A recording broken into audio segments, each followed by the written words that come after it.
Hello and welcome back to A House Divided, coming to you from Abraham Lincoln Bookshop in Chicago. If it's on our shelves, it's history.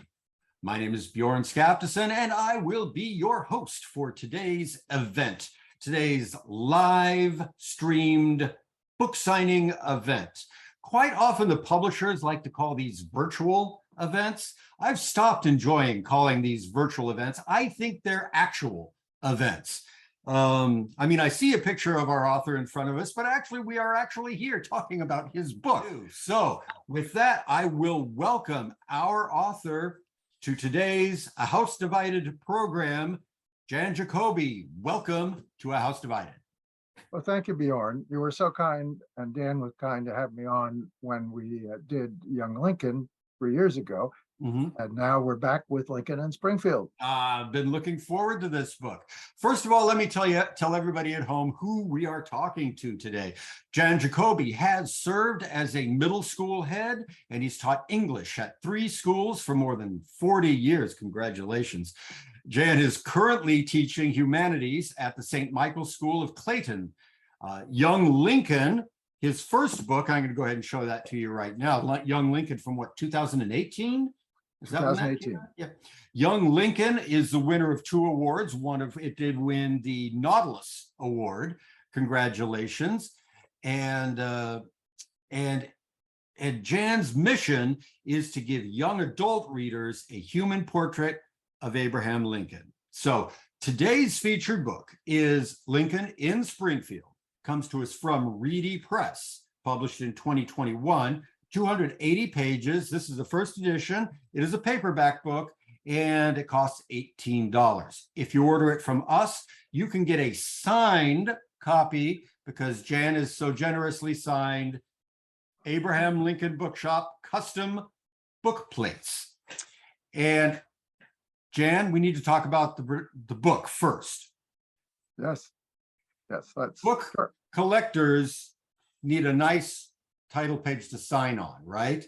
But when you wrote this, you probably didn't think about the pandemic, right? That we would have to have signed book plates. Actually, Bjorn, I was benefited by the pandemic because it gave me a chance to move along quickly with the book. It came out probably about 6 to 8 months earlier than it would have. And it was, okay. But one thing that this design does not permit is it doesn't give any room for your book plate. So I've decided that your book looks brilliant if you take the book plate. Customers that buy this, take the book plate and put it on the dedication page. Where you say Abraham Lincoln loved cats. This book is dedicated to our cat, Dunny. And then that's a great place to put the signature, right? That's perfect. Perfect.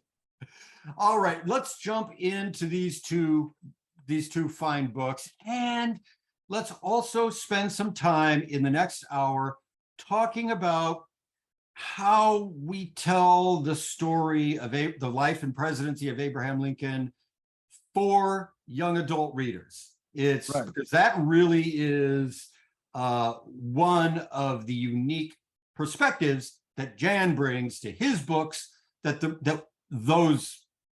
those of us who are old don't always appreciate. There's a different way to telling the story. So yeah, Jan, tell us about this mission, the mission to give young adult readers a human portrait of Abraham Lincoln. Right. Well, Bjorn, as you read there, I have been a school teacher all my life. And so middle school, 7th and 8th grade in particular. And I've learned a couple of things. One is that a lot of them, number one, don't read. And number two, many of them don't know anything about American history. So I really went on a mission of somehow being able for middle school and high school students to give them a story of Lincoln that they would enjoy. Well, why should historians, people like yourself, but also, someone like Michael Burlingame, who we're probably going to talk about here in a few minutes, why should we be concerned with literature that is aimed, our literature, our Lincoln literature that is aimed at young people, young adult readers? Oh, Bjorn, that's a superb question. And it means that for me, I have to be true to the historical record. Mhm. And I'm so blessed that Michael Burlingame and Bob Bray have been with me every step along the way in these two books. They have critiqued them, and they've held me to the statement I make, which is that if we're going to reach young people in this unique way, we still need to be true to the story of Lincoln, the historical record. What's a little bit different about mine, even making even more interesting, I think, is that Lincoln tells his story first person. These books are written first person, as if Abraham Lincoln is telling you his story. Now, that's somewhat of a fluke because all of us know that publishing a book is not easy. Young Lincoln took 7 years. And halfway through, the publisher had rejected it twice. And finally, he and my daughter, who's a writer, looked at me and said, you know, this thing might work if you try it first person. And so I did that, and it magically came to me. And so it worked for book one, and so for book two. Right. Ultimately, the goal here will be to have 5 books, another one for the 1850s, and then books 4 and 5 for the Civil War. Okay, great. Now, you brought up the fine Lincoln scholar Robert Bray. We'd already talked about Michael Burlingame, but you talked about Robert Bray, who we have his reading with Lincoln. I have it set up back here. Robert Bray calls what you're doing novelography. So what do you think? And you included that in your book in the acknowledgement. So what do you think Bob means about Well, novelography? right. Well, it's interesting because Bob was an English professor at Mhm. Illinois Wesleyan. And I think he recognizes that in fiction, you can go to places that you can't necessarily go when you're writing an historical tome, so to Mhm. speak, on Lincoln. Yes. At one point, Michael said we were talking about whether I could use one of the standard Lincoln quotes, which is that if I had 2 faces, do you think I'd be wearing this one? Yeah. When he was called Two-Face by Douglas so often. Well, that turns out to be, when I explored it on the internet, every place I went, it was spurious. So Mhm. I came back to Michael and I said, Michael, can you attribute this thing? And he said, no, I can't, Jan, but you can use it because you're writing fiction. Exactly. Very good. Very good. So yeah, so novelography gives you a chance to talk about verified history, but still create a compelling story. Am I seeing that Yes, right? here's an example Mhm. from Joseph Jefferson's autobiography. We learn that his players were in Springfield about the time when Lincoln was first there. Now, Joseph Jefferson says that he brought his company to Springfield, and they were initially accepted by the town council, but then they were subject to a licensing fee that made it impossible for them to perform. Hmm. And so they found a young lawyer who would go to the city council and make it possible for them to play. Hmm. And he then said this was Abraham Lincoln. Now, unfortunately, there's nothing in the records of the town council for that time that verify that. Mhm. But nonetheless, through that story, I can get into an important part of Lincoln. I then speculate that what Joseph Jefferson did was he gave Joshua Speed and Abraham Lincoln 2 free tickets to their production of his little box theater of Macbeth. And as you know, chapter 4 is Lincoln reflecting on his experience of seeing Macbeth. And it really reaches him and speaks to his own ambition. And he says to himself, this is about the time of the Lyceum address, that I feel this powerful ambition could take me over. Mhm. Mhm. And so that's why Macbeth becomes a vehicle into the Lyceum speech, which is history, for me to explore Lincoln's own sense of his ambition and how it, as Herndon said, a little engine that kept driving on and on. Okay, Jan, you brought up a topic that that I enjoyed in the book. I hadn't actually even written out a question for it, but this is even better than the questions I had thought of, because if I were to like line up all of the historical young adult writing for Lincoln, especially through the 20th century, before the current generation of Lincoln historians, the kinds of people that we're talking about now, we would see a lot of what I'm going to have to just risk being a little negative here, call fluffy stories about, Lincoln and flowers or whatever, Lincoln freed the slaves, Lincoln, something like that.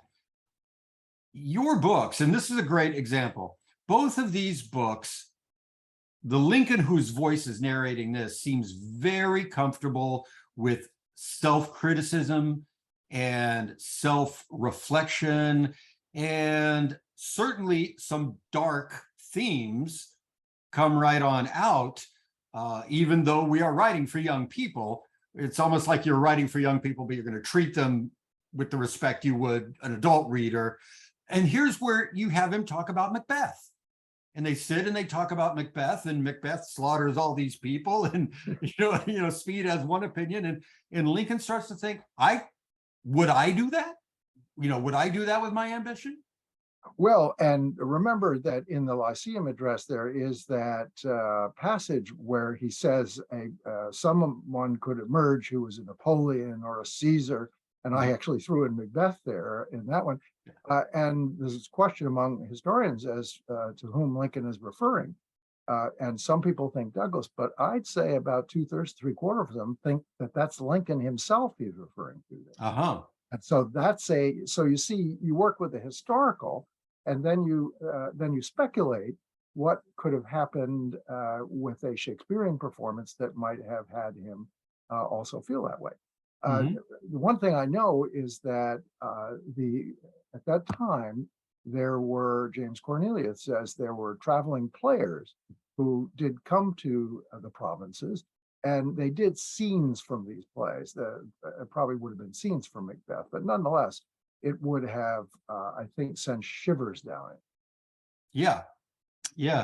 Now, actually, I'm going to take one more. Oh, do you have another? No, but Bjorn, I really appreciate your sense of these books. First of all, I have spent all my life as a teacher. There are some young adult novels that I revere. Laurie Howes Anderson's trilogy about the American Revolution, about two slaves that lived through that experience. Much of adult literature, I'm going to say right here and take a risk, is what I used to call kiddie litter. I see why I get it. Right. It's fluff, and there's no depth to it. And that I've known these children for 50 years as having depth.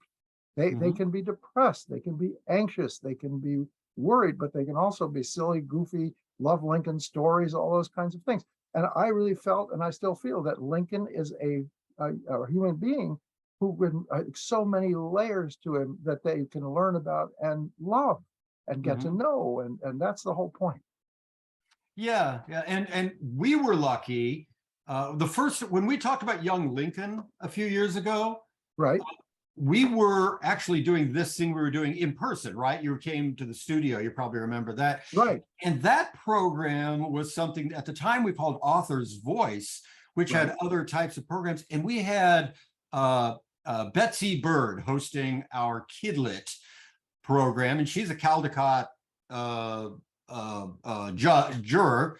Right. And so she's just a brilliant mind in kids literature, and she would always pick the books and always talk about books that treated children, their audience, with the respect that they deserved as being readers, human readers. They might be a certain age level, so you're right for that age, but you still had to respect them, and tell a story that you would find compelling, just like they would. Oh, that's absolutely correct. And again, I would put in a plug for this by saying that now it turns out Lincoln in Springfield as well young Lincoln won the Nautilus Award, but also, listen to this, it won the Best of Illinois History Award from the Illinois State Historical Association. Excellent. And Congratulations. Lincoln and Springfield won both awards as well, which is very unusual for somebody to win two Nautiluses. Yeah. Now, again, what I loved about the Illinois State Historical Society is in their citation for young Lincoln, they said that we don't normally give the award to anybody who wrote fiction, much less young adult fiction, but we feel that this is one that's different and that can really work for kids in terms of having them appreciate and eventually love history and hopefully Lincoln. All right. Okay. I want to go back and pick up one more thing from the beginning, although we're blazing through our time. It always seems to happen that way. We always do. But I really enjoy the Lincoln as first person narrator, which you've already discussed to us how you came across that idea. But can you flesh out any more for us? What is the context in which we get to hear Lincoln tell us about our life, his life? You know, it seems like we're sitting in a room with him. Maybe it's, 1865 or something, and he's ruminating, but it seems like these stories he tells, there's a context around the book. Who's he talking to? Who are we? Yeah, that was one of the things from the original edition they made me cut out. Oh, really? Yeah, but here's the story. Exactly, because the framework I had was that I set it up. It was March 1865, 13th Amendment was passed. Second, obviously, he's won the second election. January, the amendment passes, and then in March there's the second inauguration. So someday late in March, about 3 weeks before he's killed, I suppose that Noah Brooks was sitting with Lincoln by the fireplace. His feet, both of them had their feet on the fender. And Noah Brooks looks at him and said, "Mr. President, you never told us anything about when you were young. You just told us there's this line from a poem that sums it all up. Can you tell me what it was like when you were growing up?" And that's what I had was, I had it written down as Noah Brooks's private recording, a script. And then his daughter found it upstairs in the attic at some point. They bring it down. So the context, you picked up a context, which is great. I mean, he's telling the story of Noah Brooks is really what's happening. Okay, yeah. Yeah, and certainly the part when you say it seems like they're sitting around the stove and he's telling the story, even without knowing your intention, that comes across in the books. It seems like he's just telling somebody a casual story of his life, That's exactly right. And I appreciate that. That's seeing much more deeply than even I do these days. Noah Brooks hasn't been part of it for 5 years. Right. They didn't. They thought there would be too many rabbit holes with Noah Brooks, and nobody's ever heard of Noah Brooks. Well, This thing. I tell you this, what I've learned over the years is if an editor tells you something, it's best you listen to the editor. Oh, now Bjorn, well done, because I have to say that I have a marvelous editor in a young woman in Chicago, and I hope every writer does, but these books wouldn't exist without her. I mean, it was young Lincoln, you need a new beginning, you need a new ending, you need the chapters to link up. This is wrong, that's wrong. Lincoln and Springfield, she actually convinced me to start with the story of the shoemaker who's abusing his wife. That's in the first chapter. Yeah, that was much deeper in, but they're having this fireside chat with the boys, and then all of a sudden there's these shrieks from outside, and then they go and but there's again an example of a historical moment that's in Herndon that actually occurred, that the shoemaker beat his wife. They went out there and they saw it. And so I can build from that. I put 5 characters in there with the young man and Lincoln, and so there it is. Yeah, exactly. Okay, a salute to editors. Yes, absolutely. Now the tell us about the role. Okay, this is Lincoln in Springfield. So obviously the story picks up when Lincoln arrives in Springfield. Tell us about the role that Springfield plays in this book, because that certainly connects all of the Lincoln activities, they're all in the city of Springfield, in that community. Oh, that's absolutely true. Now, Springfield is really in some ways in its infancy here. It's growing. It's just become a state capital. Actually, it's interesting. In my book, I have Lincoln kind of coming there somewhat anxious about whether or not he'll make it in Springfield. And he was one, if not the main person behind the state capitol moving from Vandalia to Springfield. So it's just become a state capital. Yes, and I think that Bob Ray is kind enough to say on the back of the book that Lincoln has issues, and his country has issues, and his locality has issues, and those three link up. So actually, Ed Kaler has done a beautiful job on the cover because he has pigs roll. If you show him the book, you'll see there are pigs on the streets of Springfield, and it's I think I have a picture. I'll show it. I'll show one for everybody. Yeah, it's a very kind of rustic place that's beginning to find its way. And yet, on the other hand, it's got an aristocracy. Oh, yeah, there you go. Yeah, they're the pigs and the state capital, which will become. Remind us, who's your illustrator? His name is Ed Kaler, Koehler. And Ed did this cover. And that's about what it might have looked like, the muddy streets and yet on the other hand, as we know, there's an aristocracy there with Mary Todd, part of it, and the Springfield Coterie, as it's called. And the legislative sessions, which begin there, cause a lot of young people, mostly many young women, to come to town to try and find a husband. So it's Springfield is growing.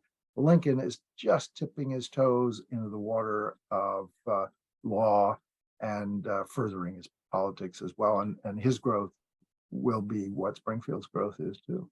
Well, of course, the first person he meets is Speed. And so, yeah, take us into, actually, you've already introduced this. So much of this book is based around his friends, his male friends, and the way they interact. Tell us a little bit about, how you see your Lincoln, the Lincoln in this book, starting to develop and mature within this community of men. Oh, vitally important, Bjorn. Yes, the Speed-Lincoln relationship, which is very deep and very moving, is one that really, I kind of bloomed over the 5 or 6 years there. And eventually, when both men are married, geography separates them, and then life separates them, and it's never quite back to what it was. But I will say, I do think Joshua Speed is the human being on this planet to whom Abraham Lincoln was the closest. I don't think there's any question in my mind that is, and all the way through Lincoln and Springfield, Speed is probing Lincoln almost as if he's his conscience. When you have the skinning of Thomas, it's Speed who sits him down, and Lincoln says, "Wow, wasn't that great?" And Speed says, No, it wasn't. Who are you that you could do something? And that's a question that a very close friend can do. Also, Bjorn, this part of Lincoln's life is very poignant to me because he's so close to Hardin and Baker and even Douglas and certainly Speed, Matheny and Herndon, all those wonderful relationships. But I want to take you back to this a little bit. My view of Lincoln starts with who was he during the Civil War? Who was he emotionally? We work a lot with the social emotional growth of children. And so Lincoln, as I see him in the war, was amazingly alone. His wife becomes an emotional burden as opposed to emotional support. Speed is long since he's in Kentucky. They've split a little bit over slavery, but there isn't a close relationship for him. Seward kind of weasels his way in, but Lincoln keeps him at arm's length. The boys, Hay and Nikolai, are just so wonderful. Right. But and so I really see him as now. I don't see him as lonely. I don't see him as a loner. But I do see him in Washington as existentially alone. Now, track that back to what we were just talking about, and see that closeness and those bonds with those young men. Right. and and my question is, how does Lincoln deal with all the stress of the Civil War emotionally? Mhm. And what were the seeds in him as a young man, as a middle-aged man, that enabled him to eventually do that? Yeah, yeah, and I can certainly see where you're going to have a challenge ahead of you, because in this book you've set up Lincoln's most important relationships as involving Hardin and Baker and Douglas, and by the time we get to the presidency, all three of those guys will have died. Right. And that is going to have to be part, those are each probably going to have to be part of stories that you tell in the future volumes. Am I right? Oh yeah. Well, Hardin has already died in Lincoln and Oh, Springfield of in the course. Oh, Mexican yeah, yeah. War. Baker will die at Ball's Bluff, Mhm. and Douglas will die. I also I can't wait for this to get there. But can you imagine what a poignant meeting it is between Lincoln and Douglas in the White House in early spring of 1861, before Douglas died? Right. I can't imagine that they don't put their feet up at some point and say, poke each other and say, "Could you believe you'd be here?" Douglas, Yeah. I wanted to be there. It should have been me, but it's you. Yeah. Yeah. It's And then later when Douglas got sick, it happened so quickly. It wasn't like he'd been sick for a long time. no, not at all. Hey, Jan, there is something else that's going on today. So as we already talked about this, so I'm going to distract from our immediate topic and talk about a topic you're probably going to have to cover pretty soon. Today is September 22nd, for anybody who might be watching this interview later on our YouTube channel. Right. September 22nd is preliminary Emancipation Proclamation Day. Right. And so today is the anniversary of that remarkable moment following the bloody and tragic victory, if you will, at the Battle of Antietam, when President Lincoln issued the preliminary Emancipation Proclamation. And so I am going to take a moment to show everybody something that people do collect. Again, if you're watching this on YouTube later, this is Abraham Lincoln Bookshop. This is a place where you can buy books, autographs, things like and things like this lithograph that we're going to show you. What you see over my shoulder is a lithograph or an engraving of the Emancipation Proclamation. And it was created in 1864, published here in Chicago by Kidder, first name, A. Kidder. Don't you love that, Jan? They didn't like to use their names. Even Lincoln no one ever called him Abraham. He was just Lincoln. That's right. That is right. So here is this Emancipation Proclamation, comes to us from Kidder. Kidder, it was created in Chicago in 1864. And so if you're enjoying the, sort of the artistic nature of it, as a historian, I would also urge everybody to understand, if you've been sitting here in 2022 and sort of been thinking about this idea that the Emancipation Proclamation wasn't important, or it was a halfway measure, or that people didn't appreciate it at the time, this artifact shows you that they did. People wanted to buy a engraving of the Emancipation Proclamation, well created, artistic, to frame and put on the wall. They wanted it in 1864. So there should never be, this sort of shows us that there should never be an idea that the Emancipation Proclamation was not an earth-shaking event at the time. And it created an artifact that people could buy. And, I'm going to put a link. My colleague Audric is going to put a link to the Emancipation Proclamation in the comments of this Facebook Live. And later you can click through and learn more about this Emancipation Proclamation. But with that in mind, Jan, have you started thinking about what your Lincoln is growing toward when September 22nd 1862 comes in your timeline? Oh, Bjorn, that I am able to get there. The steps for each one of these are ones that I never thought I could do. So I'm looking square in the face, book 3. Now, the interesting thing about book 3 is that it starts in 1849 when he comes back to Springfield. The congressional term is regarded as a failure. He's not reelected. He's not renominated. Serves that one term. The Mexican War speech tripped him up. Whether it was a good thing to do or a bad is still up to us and him. But so so he comes back ready to plunge into his law career. And in fact, there isn't a shred of evidence at the end of Lincoln in Springfield that he'll be president 11 years later. So book 3 is that'll be 2 parts. The first part is 1849 to 1854. Michael says that in 1849, Lincoln was still a hack politician. 1854, he was a statesman, the Peoria speech. What is that? How does that change happen? That's what I'm trying to wrap myself around now. So if I ever get to the Emancipation Proclamation, Bob Bray has said that it'll be more challenging each step of the way, and it is. But I'm taking those steps. Now, to your question, my interpretation on the Emancipation Proclamation, it's really bounced around over the years.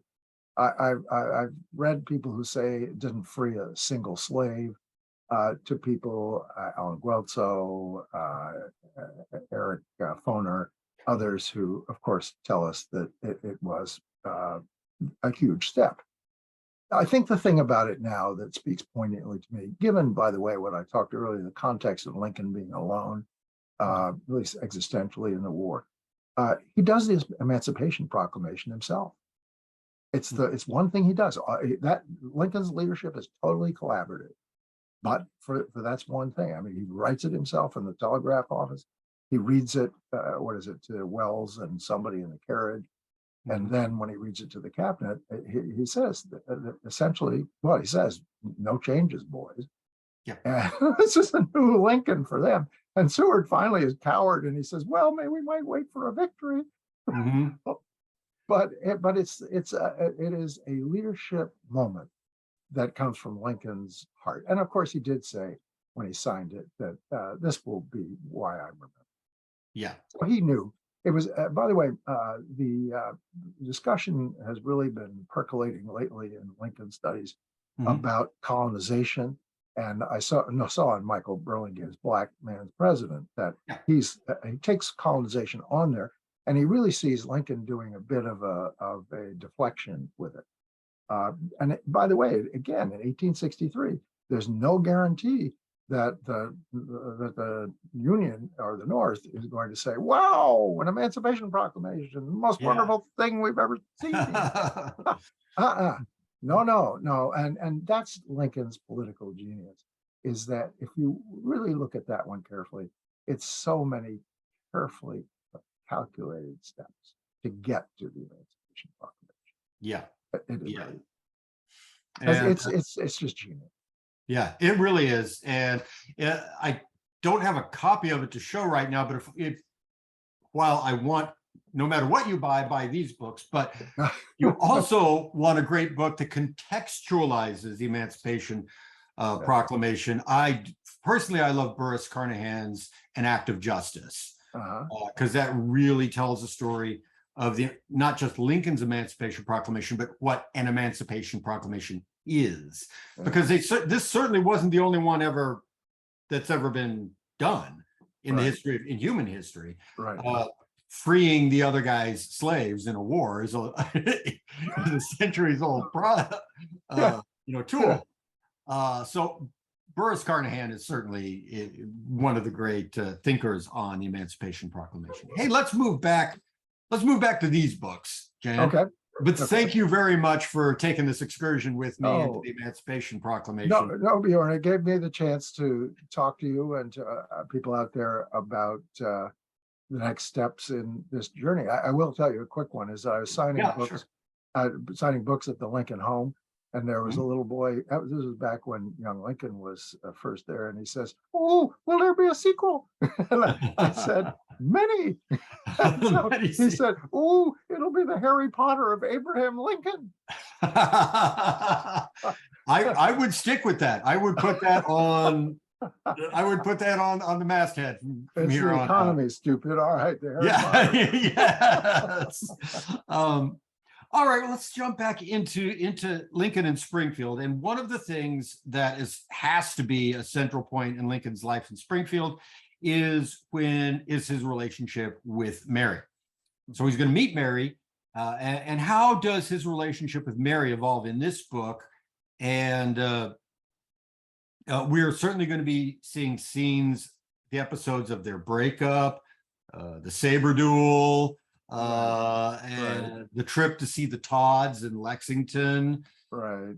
So Mary is going to become a major character in Abraham Lincoln's evolution in this book. So what does that mean to you? How does this come across? Well, I go from when I was told I have a little class in lifelong learning at Washington University, and I said, well, the next book will be Lincoln and Springfield, and we'll have Lincoln and Mary, who he affectionately calls Molly. And so somebody looks at me, oh, are you going to have them talk to each other? So that's the novelist's privilege. Yeah. They can talk to each other. I want her to be important in his life. No, we've all heard so much, and Michael's covered the ground in An American Marriage. I still go down the center of this road for the moment. I think there was a connection between them. I think it's frayed often, and he does go off on the circuit for months and doesn't come home, and that's not a good sign. But on the other hand, the second half of book 3, which is the politics of Illinois from 1856 to 1860, she's very, very helpful to him. And she understands the map in Illinois. She's helping him. Well, we go over here. It's kind of like a chess game. Move this pawn to that, this one. And she's with him on that. When they get to Washington, she's out of her league. And so he doesn't talk to her even about it, I don't expect. Oh, golly, on this one, how can you not hurt for him if Anne Rutledge was the real deal? How can you not hurt for him? I've talked to Bob Ray about this, about how, if Matilda had fallen for him, if Matilda falls for him, where are we? And so Mary was the one. I think they were ill-suited. Everybody says that. Maybe sometimes. Oh, there's a good one. I took my kids up to the Lincoln home, and I love going through that and having 7th graders. They go, whoosh, they're all the way through, and I was left there with a tour guide. So I said, "Well, what's your take on the marriage?" And he says, "I wouldn't have wanted to be married to either of them." So he wasn't there for her emotional needs. And that's the deepest thing. Imagine if Mary Todd had actually had somebody who really loved her. It wasn't a world that she was going to be comfortable. Well, because in those days, again, given 21st century romantic love, wouldn't it be lovely if he had somebody who met her need? Yeah. And yet, in some ways, I do feel there was a kind of bond between them. I haven't quite discovered it yet. I'm still working on that. But she sees, in Lincoln and Springfield, she sees into who he is. Yeah. And that's very important. And she, and I think deep down, when you marry somebody, when you're in marriage, and again, nobody knows anything about anybody else's marriage. I think that there's a little note of confidence for him there, that she loves him. Yeah. And that's, for any man to know that a woman loves you is a very deep, or another person loves you, I shouldn't say that. If someone else loves you, that makes all the difference in the world. And I think he felt that once in a while. Right. And it certainly adds. It's not just that they had a political partnership, which I think is an important way to look at it. It's that political partnership is part and parcel of the marriage. That's the part of their relationship that we have to give them credit for knowing about, that we can probably never plumb. Yes, John Todd Stewart. It was a policy match. Yeah. No, it's what he said. Yeah. And there's because but of course, on the romantic level, one loves to think deeper about these things. Yeah. How can you not? But part of this is, and this has brought me all the way back to the beginning of Lincoln and Springfield, and your the first chapter, you call it A Rising Man. And throughout the book, if I'm understanding this correctly, even if when you're talking about the relationship with Mary and the relationship with the other men, with his friends, in that Abraham Lincoln seems to be involved in a project of self-creation. Mm-hmm. Mm-hmm. And this Lincoln, your Lincoln, more than probably us as people, is acutely aware of what he's trying to do with himself. Mm-hmm. Mm-hmm. So can you tell us about this idea of the rising man at that very first chapter, when the men are trying to figure out, are you a rising man? Right. But the self-creation, Bjorn, is such an important piece, because that's for young people. The very act that he's going through in his early adulthood is precisely what not now many kids are going through in high school. It's this self-creation, but I love the phrase self-reflection, because in my own view, that's probably one of the most important things about being human. And some people are very good at self-reflection. Some people are not as good. The educational theorist Howard Gardner had 7 intelligence, then he discovered another one said there were 8. But so his theory was all these, but his intelligence number 6 was interpersonal intelligence, and intelligence number 7 was intrapersonal intelligence. Okay, that's a bit how you relate to yourself, and I think Lincoln was a genius at that. Mm-hmm. He was his own cognitive therapist. How could you? I believe his depression was garden variety depression. I don't think it was, and there twice in his life when it really hit him over the head. But a rising man also, again, I've neglected here a little bit the political side, because he does, I wish I could spend all my life doing this. I think I'd go a little more deeply into what he discovered in his legislative years. I think there's Paul Simon has a good book on that. But to really dig into that, I think there's some things there that he again feels confident. Lincoln builds an enormous amount of confidence in his abilities as a politician, but they are constantly in motion and being developed. And that's probably why from 1849 to 1854, it's not this jump, it's a steadier flow. In other words, he doesn't suddenly wake up one morning, Mayor of Buffalo, and say, "Oh, I'm going to be president." Yeah. Like that. I mean, he's been working on, and some of this I think is subconscious, probably, and not.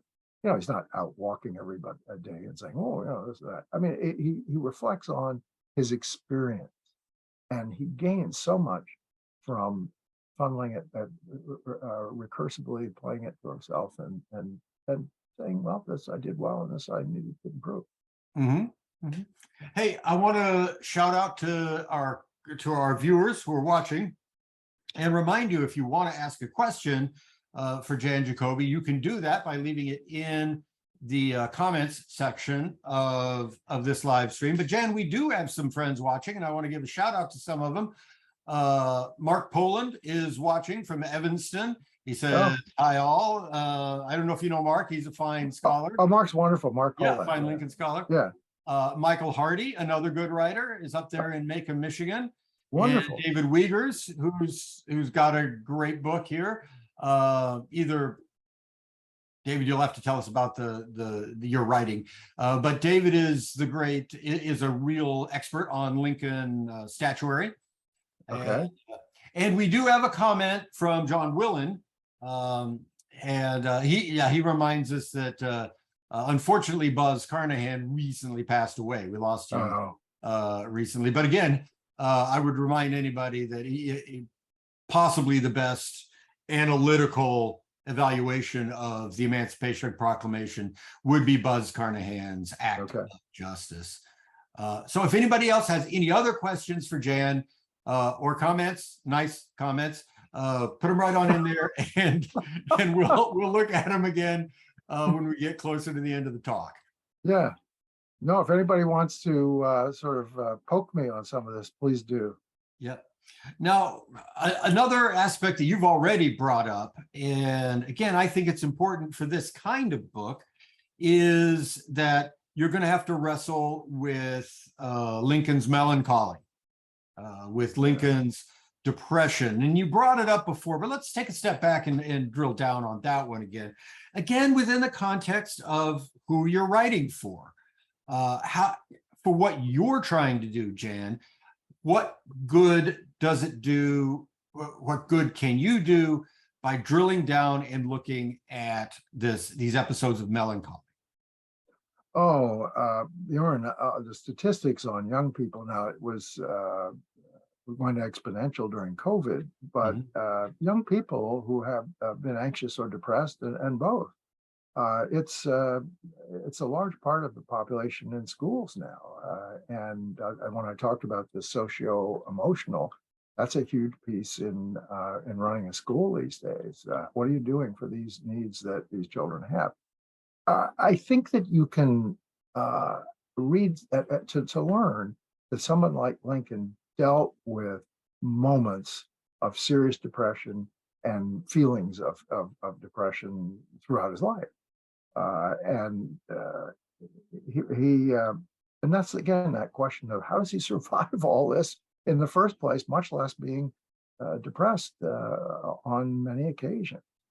I think Lincoln, I was fortunate in my academic life to, at my school, St. Louis Country Day School and Mary Institute, they merged the two schools. But Thomas Eagleton, Senator Eagleton, was a graduate of St. Louis Country Day, and I got to know him. And eventually, he asked me to help him write his autobiography. And I probed him on depression, and Tom Eagleton would say, "Well, it was like it oozed in," and he would emphasize the ooze. It oozed in, and it would ooze out, as if, of course, he had no control of it. And I think that's what it was. And I think that these kids now, you've got a couple of things. Do we occasionally feel sad about something? And of course we do, or deeply, profoundly sad, upset for some weeks. But maybe the physiological depression doesn't come and grab you if that's the case. We don't know everything about his depression. Of course, you have Joshua Schenck, who would have you believe that he was deeply depressed much of the time. I did say at one point when I was at James Cornelius's bookstore and we had a little session for the public, I used the word, I think Lincoln had garden variety depression. And that's what I think kids have today. They're going, now some of them are going to have genetic stuff that pulls them deeper, and they're going to have to work their way through that. And thank God that can be treated nowadays. Of course, with Lincoln, no antidepressants, no therapy. And I think that his being garden variety, he basically could sense it oozing in, but he knew when it oozed in, it would ooze out. So, to put it in a simple context, he lived with it and lived through it. Yeah. Excellent. Hey, this always happens, Jan. As soon as it's time to start to wrap up the conversation, everybody at home gets questions. And now that so if I don't foresee us going long, but I would love to get a chance to share some of the questions that our viewers have with you at this time. That's too bad. Bjorn, it means that they actually watched us. Yes, yeah. Our friends are watching us. Hey, let's start with Brian Steenbergen. Brian is watching from Michigan, and he asks, "How did you address the duel with Shields?" Okay. Again, there I basically took a number of biographies. I mean, again, how can you not use the Green Monster as your Bible? So, so I tried to get the facts, and then I Mhm. played a little bit with it there. Uh, and the Lost Townships letters are fun because you can.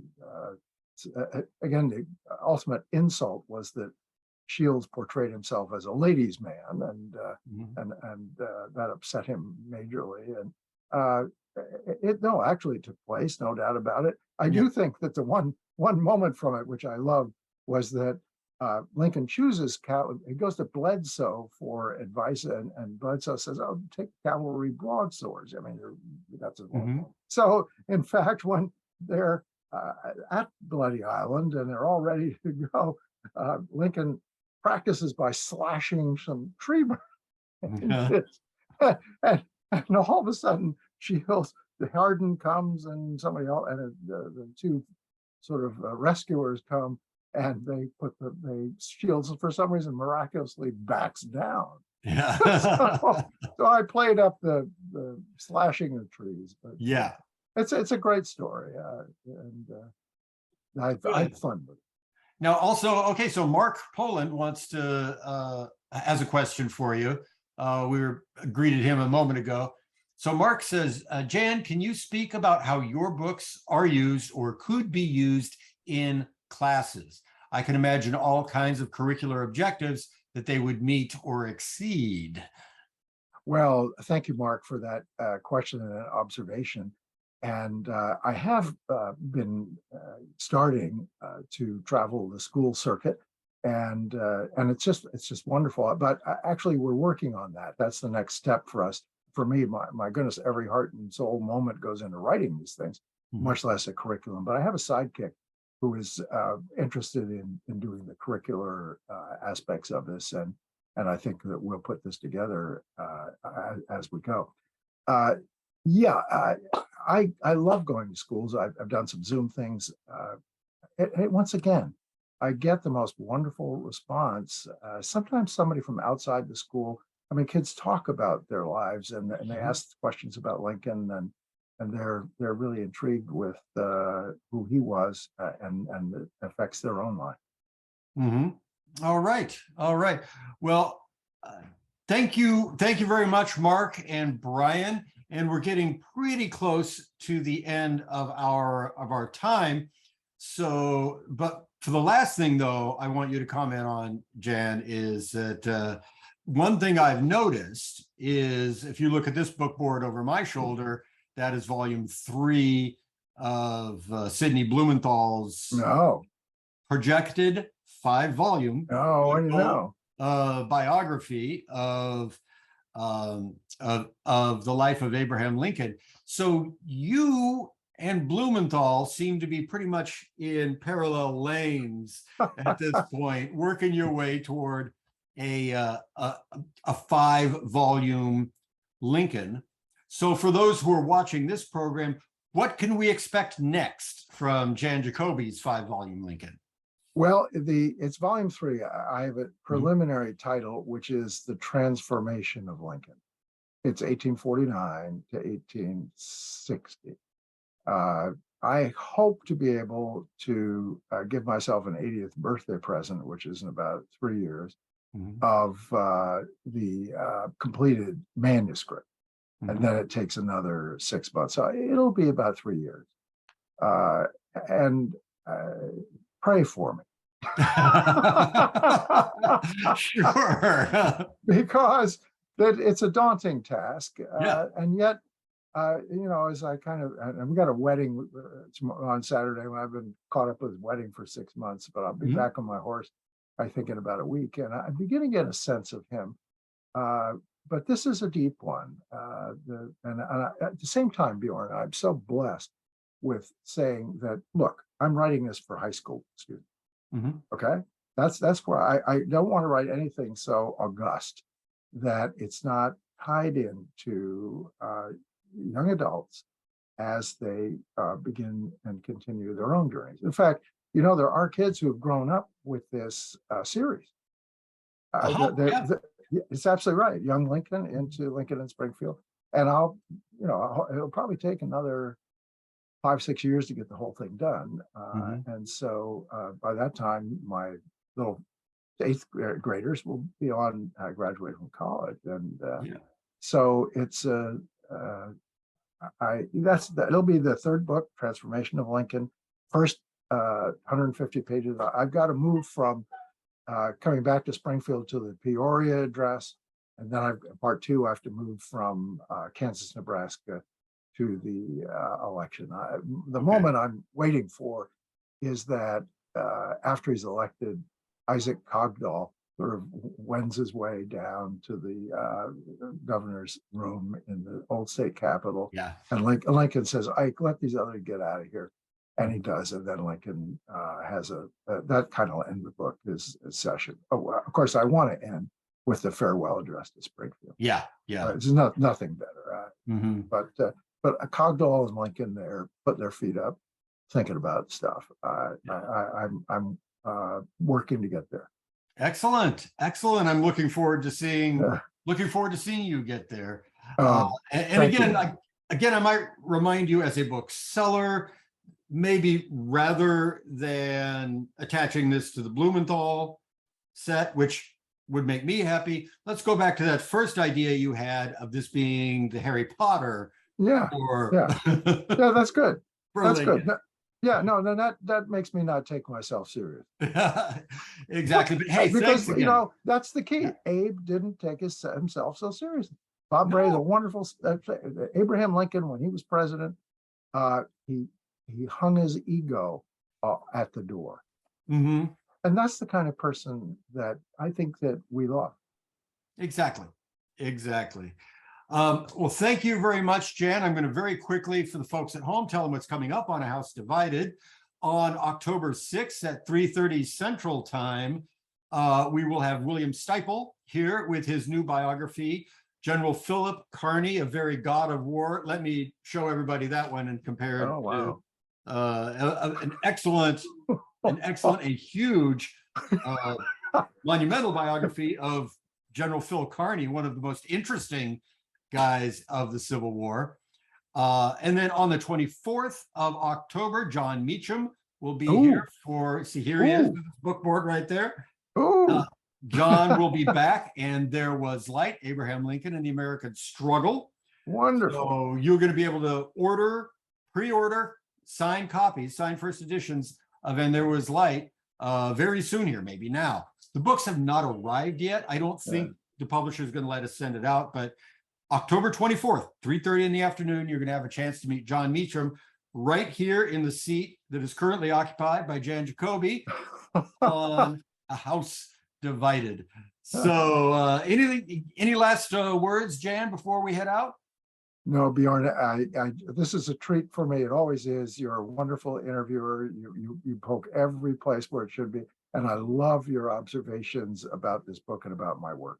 Thank you very much. But for those at home, these are great books, Young Lincoln and the new Lincoln in Springfield. Order them at the link.